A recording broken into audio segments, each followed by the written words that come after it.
నమస్తే సార్. నమస్తే సార్, నిన్న జగన్ గారు పల్నాడుకి వెళ్ళారు. సో పల్నాడు వెళ్ళినప్పుడు 2 వ్యక్తులు చనిపోయారు. ఓకే. చనిపోతే ఈరోజు ప్రెస్ మీట్ పెడతా అని చెప్పేసి నిన్న అనౌన్స్మెంట్ చేశారు. అన్నట్టుగానే ప్రెస్ మీట్ పెట్టారు. అయితే ప్రెస్ మీట్లో వచ్చేసి వీళ్ళ గురించి ఏమన్నా మాట్లాడతారవచ్చు, సంఘీభావం తెలుపుతారవచ్చు అనేసి అనుకున్నారు. కానీ దాని గురించి కాకుండా వేరే విధంగా మాట్లాడచ్చు. దాన్ని విధంగా చూపించింది. సో అందుకే కదా వాళ్ళ పార్టీ కూడా షట్ డౌన్ అయిపోయింది. సో వైనాట్ 175 నుంచి 11కి వచ్చిందంటే కనుక సో ఆయన వల్ల చనిపోయిన వాళ్ళు కనీసం 4 గురించి ఏం మాట్లాడలేదు కదా. సో మోస్ట్లీ ఆయనకు ఉండాలన్నమాట. సో ఇలాంటివి చేస్తేనే కదా నెక్స్ట్ ఎలక్షన్స్లో కూడా వాళ్ళకి కొంచెం మెజారిటీ వచ్చేది. సో అది నేను చాలా తీవ్రంగా ఖండిస్తున్నాను అనమాట. అంటే జగన్ గారు ఎట్లా పోతా అంటే పర్మిషన్ ఇవ్వట్లేదు అని చెప్పేసి కూడా భయపడుతున్నారా? అంటే కూటమి భయపడుతున్నారని ఏం లేదు. సో ఆల్రెడీ ఇలా ఇన్సిడెంట్స్ అయినాయి కదా. సో ఫర్దర్ కూడా ఇలాంటి ఇన్సిడెంట్స్ ఏం అవ్వకుండా ఉండడానికి వాళ్ళు మోస్ట్లీ పర్మిషన్స్ ఇవ్వట్లేదు అనుకుంటున్నాను నేనైతే.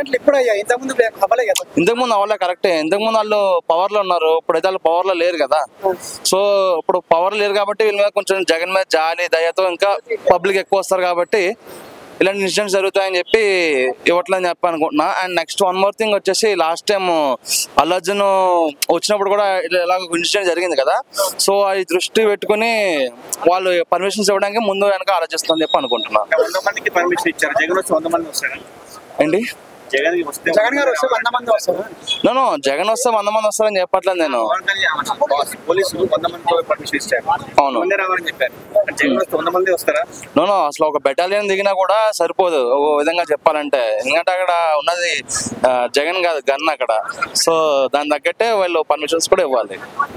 పవన్ కళ్యాణ్ అనే వ్యక్తి డిప్యూటీ సీఎం కాకముందు మహిళలు ఉంటే చాలా రెస్పెక్ట్ ఇచ్చి ఎక్కువ మాట్లాడుతున్నాం.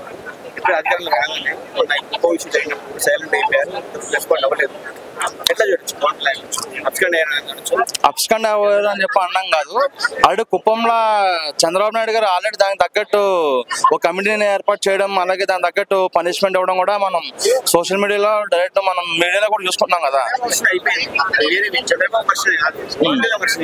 సో కుప్పం మెయిన్ చంద్రబాబు నాయుడే కదా. సో ఆయన ఆల్రెడీ దాని గురించి పట్టించుకున్నప్పుడు ఇక పవన్ కళ్యాణ్ దాని గురించి మాట్లాడాల్సిన అవసరం లేదు. మేబీ సందర్భం వచ్చినప్పుడు మాట్లాడతారేమో. సో ఇప్పుడు 1 ఇయర్ పరిపాలన ఏ విధంగా ఉంది? నన్ను అడిగితే చాలా బాగుందని చెప్పి అనుకోవచ్చు, ఫెంటాస్టిక్.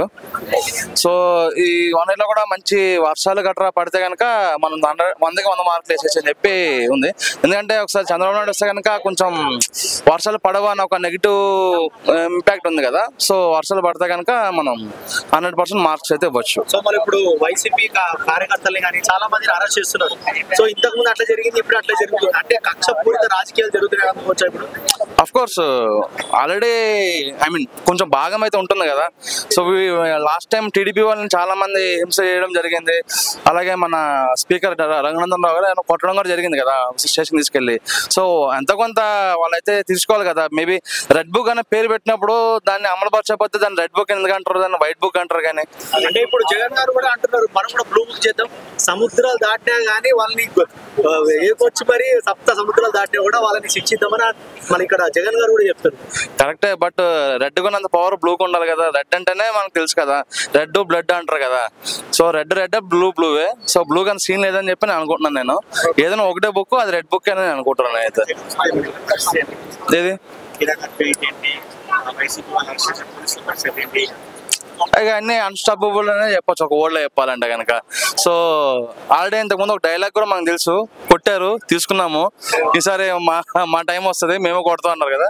సో ఆ డైలాగ్ మళ్ళీ మీరు తమ్ముళ్ళు వేసుకోవచ్చు. సో కూటమి ప్రభుత్వం 2000 లొకేషన్ ఇది 15,000 ఇస్తామని చెప్పేసి 13,000 ఇచ్చారు, 2,000 లొకేషన్.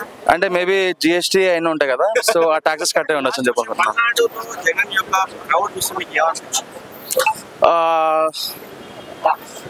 ఇప్పుడు ఏదో ఎట్లా చెప్పాలంటే మీకు first day morning show Pawan Kalyan tickets కోసం జనాలు ఎట్లా ఎదురు చూస్తారో దానికి డబుల్ ఉందని చెప్పి అనుకోవచ్చు. మేబీ జగన్ గారు పాలిటిక్స్ వదిలేసి రాజకీయాల్లోకి వస్తే బెటర్ అని చెప్పి అనుకుంటున్నాను. వస్తే బెటర్. జగన్ గారు రాజకీయాల బదులు సినిమాల్లో కూడా యాక్ట్ చేస్తే ఆయన కూడా మంచి స్టామినా ఉంటుందని చెప్పి నేను అనుకుంటున్నాను. నేను వాళ్ళు పవన్ కళ్యాణ్ గారు పాలిటిక్స్ లో ఉన్నారు కదా, సో జగన్ గారు కొంచెం రొటీన్ గా ట్రై చేస్తే బాగుంటది. ఈ వైనాట్ 175 లాంటివి కూడా మనం టైటిల్స్ లా సిరీస్ లా తీసుకుంటే ఇంకా మంచి మైలేజ్ వస్తుందని చెప్పి అనుకుంటున్నా పార్టీలా. సో అలాగే మన షర్మిల గారు సపోర్ట్ కూడా ఈసారి ఉంటే మేబీ 175 జరగచ్చని చెప్పి అనుకుంటున్నాను. కొట్టారు, తీసుకున్నాం, మాకు టైం వస్తుంది, మేము కొడతాం.